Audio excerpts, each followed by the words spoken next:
তো প্রথম পার্টে তো দেখেছো আমরা কি কি খেলাম, তো নেক্সট পার্টে কিন্তু আমরা চলে এসেছি পুরো খাবার টেবিলে। কারণ মেয়ের পেয়ে যাচ্ছে ঘুম, তো বেশি সময় ওয়েট না করে চলে আসলাম খাবার টেবিলে। আসতে না আসতেই প্লেট, জলের বোতল আর টিস্যু পেপার ধরিয়ে দিল।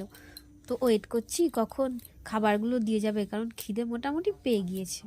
তো দেখো আমি আর আমার মেয়ে কিন্তু বসেছি একসঙ্গে। খাবার প্লেট সামনে নিয়ে কিন্তু বেশি সময় ওয়েট করা যায় না, তো এটা ভাবতে ভাবতেই চলে আসলো খাবার।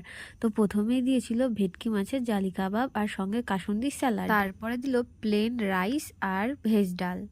আরও আইটেম ছিল, কাতলা কালিয়া ছিল, চিকেন কষা ছিল। তো আমি নিয়ে নিয়েছি রাইস আর মটন কষা, তো সেটা দিয়ে তৃপ্তি করে খেয়ে নিলাম। তো সেটা দিয়ে খেতে খেতেই চলে আসলো আমের চাটনি। আমের চাটনি তো খেতে আমি অনেক পছন্দ করি, তো সেটা নিয়ে নিয়েছি আর পাঁপড়টা নিয়ে নিই।